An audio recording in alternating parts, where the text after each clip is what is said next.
Jangan tonton video ini kalau mental kamu tidak kuat. Ini adalah cerita kami TKI Malaysia. Kenapa kami menjadi TKI di Malaysia?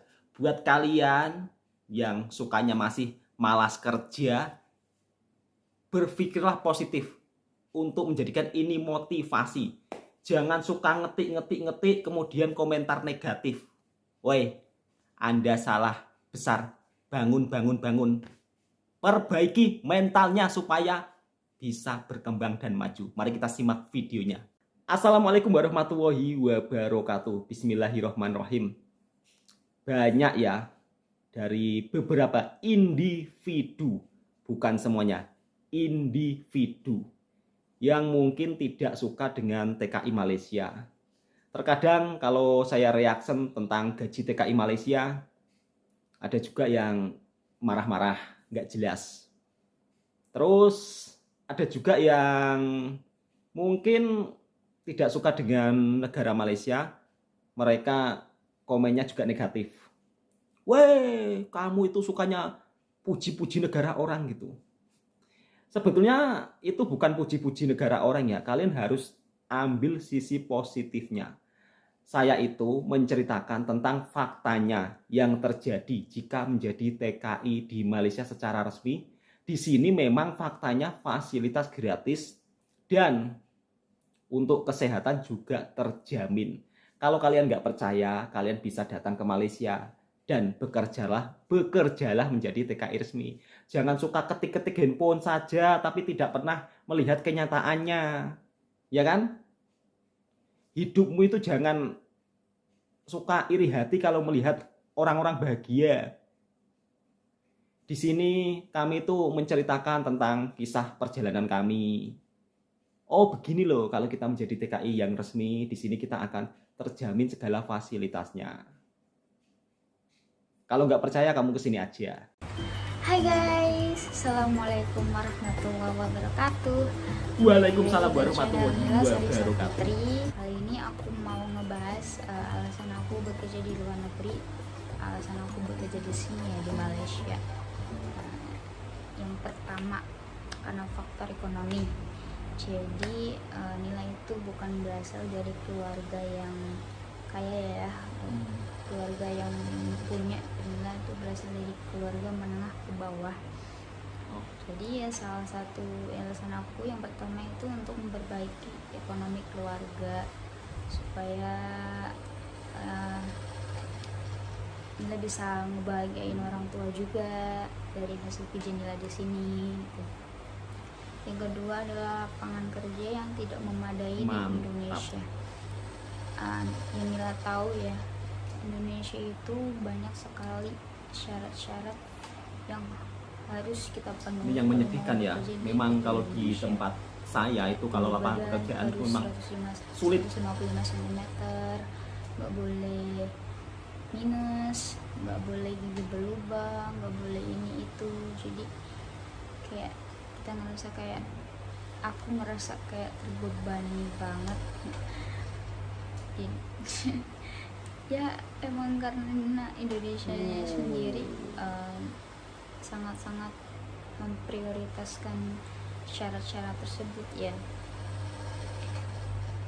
Jadi pikirnya mending ke luar negeri aja. Mbak, jangan sebut nama Mbak, jangan sebut nama negara. Nanti pada marah-marah loh. Sehat jasmani rohani aja. Terus pakai ijazah SMP pun udah bisa ke Malaysia gitu. Terus yang ketiga adalah menambah pengalaman baru. Jadi waktu kecil dulu sering banget ngayal kapan sih aku bisa ngerasain naik pesawat gitu. Jadi pas kerja ke sini ya otomatis kita naik pesawat ya, jadi ngerasain rasanya naik pesawat, dan itu pengalaman yang gak pernah aku lupain gitu. Terus yang keempat adalah gaji yang gede. Menurut Nila sih ya gaji di sini itu lumayan. Jadi pengen naik pesawat waktu kecilnya. Overtime-nya itu pasti gajinya besar. Terus yang kelima, biaya hidup yang murah dan kesehatan yang terjamin. Menurut Nila biaya di sini tuh lumayan murah ya, untuk makanan juga murah, kayak misal sekali makan di Indonesia habis 15.000, 20.000, di sini cuman 3 ringgit aja udah dapet gitu nasi ayam penyet yang enak yang biasa dijual di depan hostel. Jadi kita selalu beli nasi ayam penyet cuma 3 ringgit doang dan itu enak banget gitu. 3 Di ringgit sini juga nasi ayam penyet. disediain hostel atau asrama bagi para pekerjanya dan diisi komplit, fasilitas yang komplit dan memadai dan nggak kurang apapun gitu. Terus juga kesehatan yang terjamin. Jadi kalau misalnya kita sakit, kita tinggal call agent kita, nanti mereka datang, mereka antar kita ke klinik, juga antar balik ke rumah lagi gitu. Nggak usah kerja karena pasti kita dapat MC kalau kita benar-benar nggak bisa kerja, tinggal dapetin surat MC itu, terus kasih ke supervisor, sudah beres, selesai. Terus yang keenam, bisa berbahasa asing. Kalau kita bekerja di luar negeri, otomatis kan kita harus bisa bahasa setempat gitu. Ya, misal bahasa kesini ke Malaysia, ya kita harus bisa bahasa Malaysia, bahasa Melayu. Kita juga bisa kalau misalnya ke Jepang harus bisa bahasa Jepang, Korea harus bisa Korea. Salah satu cara kita untuk beradaptasi dengan warga atau orang setempat ya.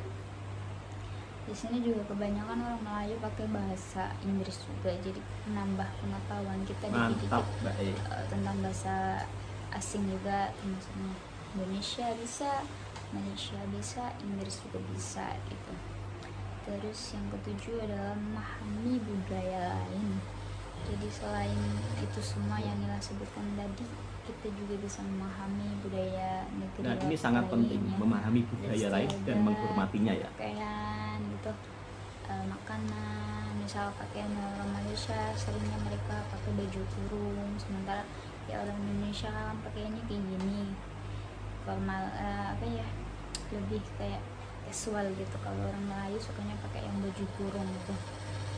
Terus makanan, misalnya rasa ini makan khasnya negeri sini apa, misalnya nasi lemak gitu. Itu aja sih menurutnya. Jadi itulah penjelasan dari Mbak Nila yang cantik jelita TKI Malaysia. Untuk link video originalnya saya akan cantumkan di link deskripsi. Jangan lupa ya untuk komen dan subscribe juga, karena barangkali dia masih jomblo. Lah, kan kesempatan nih buat para jomblo. Jadi kalau kita bekerja di negeri orang, kita bisa belajar budaya negara tersebut. Jadi kita bisa memahami, dapat ilmu baru, dapat pengetahuan baru. Terus di sini di Malaysia itu negara yang paling aman ya. Kalau menurut pribadi saya, negara yang paling aman, tidak ada rasisme dan tidak ada diskriminasi selama saya bekerja di Malaysia. Semoga video ini bermanfaat untuk sahabat-sahabatku. Mungkin yang belum tahu tentang kehidupan di Malaysia, silakan subscribe channel ini ya, supaya Anda tahu kehidupan seputar di Malaysia. Assalamualaikum warahmatullahi wabarakatuh.